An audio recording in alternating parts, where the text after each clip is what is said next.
Checking in on some news around the league to start the week. In Indy, the Colts are holding off on naming their QB1. The team released its first depth chart of the season, listing Anthony Richardson or Daniel Jones as the starting quarterback. Richardson was quoted on Monday saying, "Even if they brought in Tom Brady, I'd have to work hard to beat him." James Cook's holdout continued at Bills camp for a second straight day on Monday. Cook continues to sit out practice while seeking a contract extension. General Manager Brandon Beane was quoted saying he was unaware Cook was planning to hold in. Cook is in the last year of his rookie deal, which is set to pay him $5.2 million this upcoming season. And the Jags released their first depth chart of the preseason opener, which might give a clue on how they intend to use Travis Hunter. Hunter's listed as a starting receiver and sharing a backup role at cornerback. Tyson Campbell is the starter at cornerback, with Jarrian Jones or Hunter listed as the backup. Hunter is currently the fourth favorite for both offensive and defensive rookie of the year.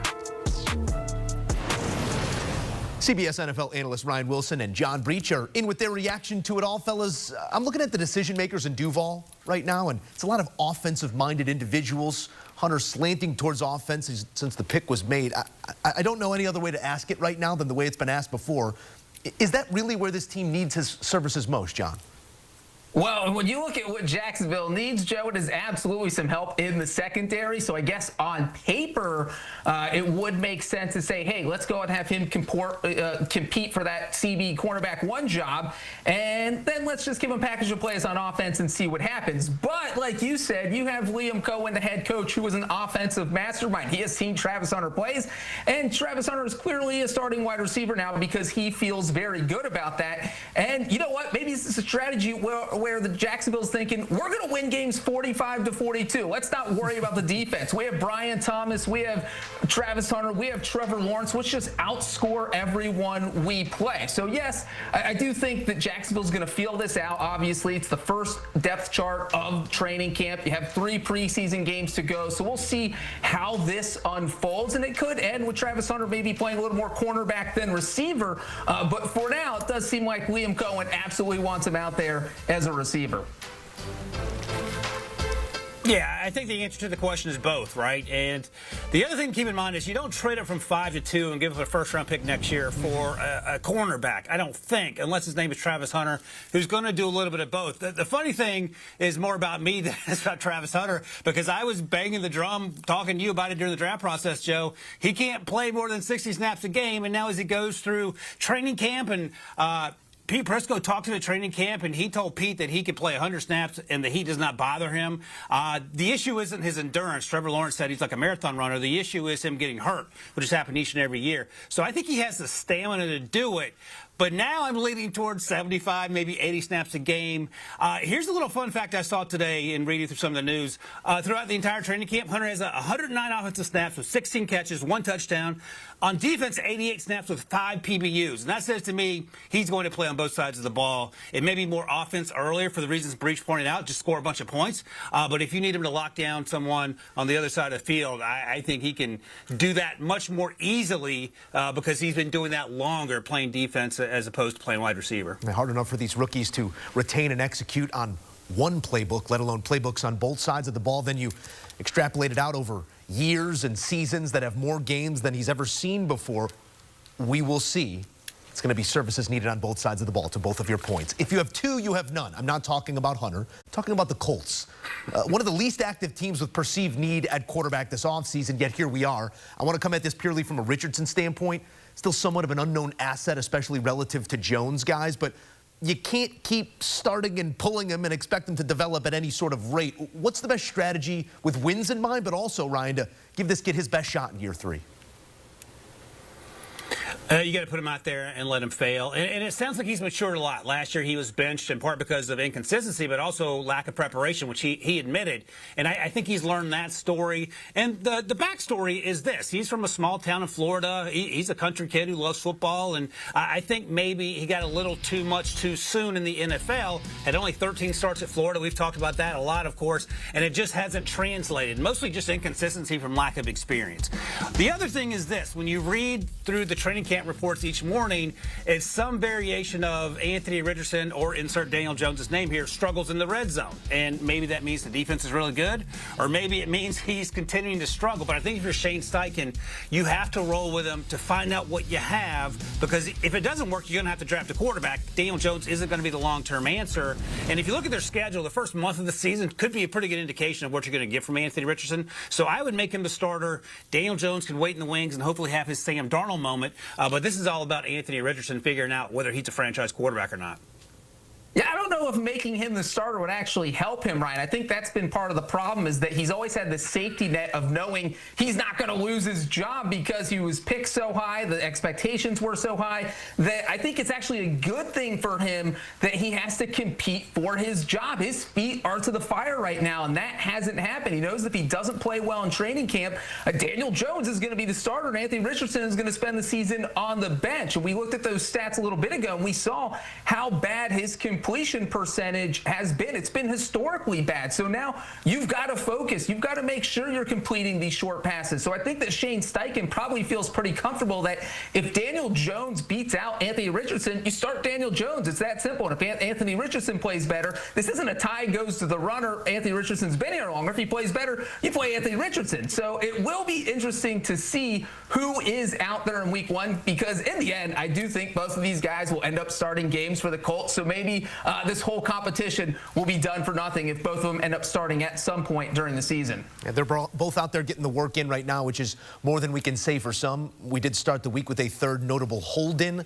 To start this week off, James Cook wants some monetary recognition for his league-leading 16 rushing touchdowns last season, guys.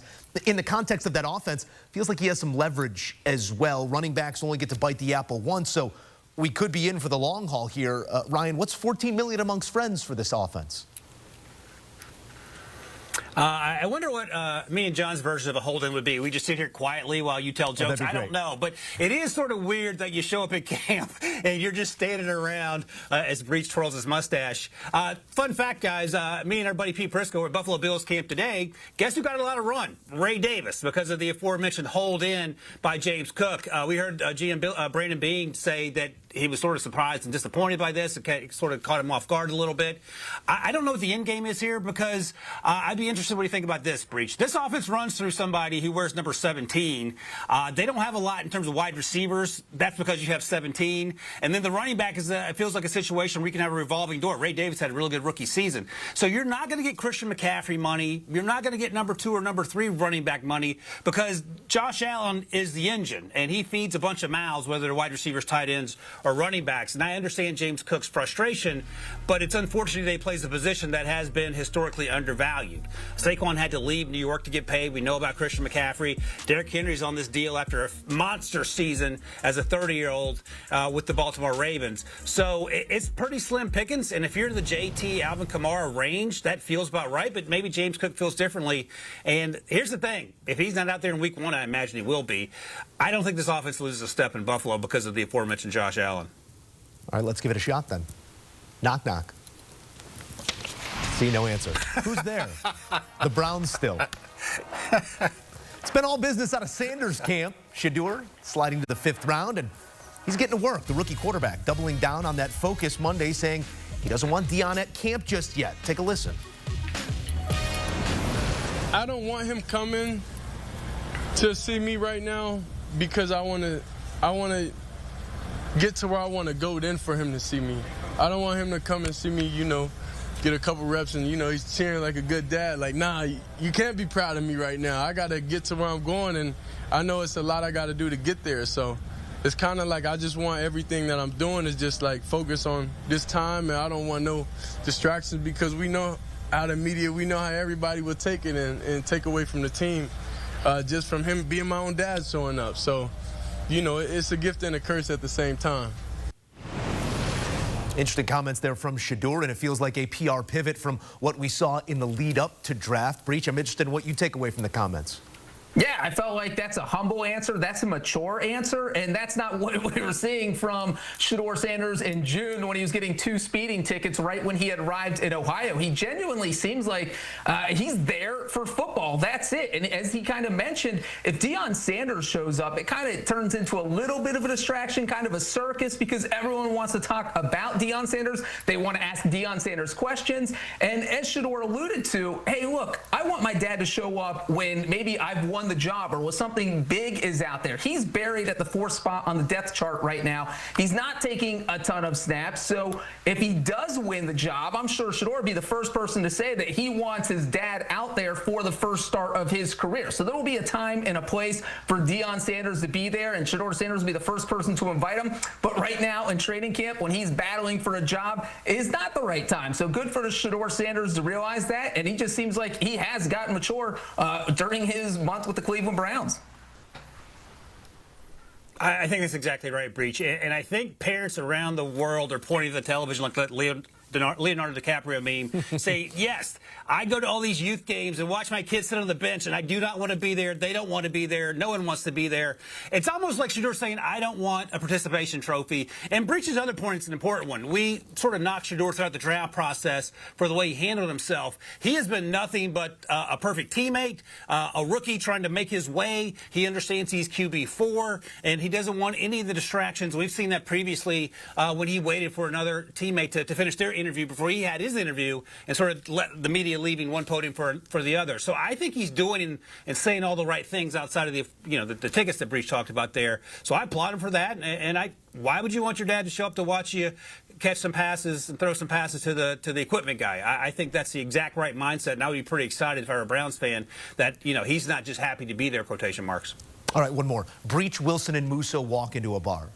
That's the end of the segment and usually the end of the night. Thank you for the pity laugh, Ryan. Appreciate you guys.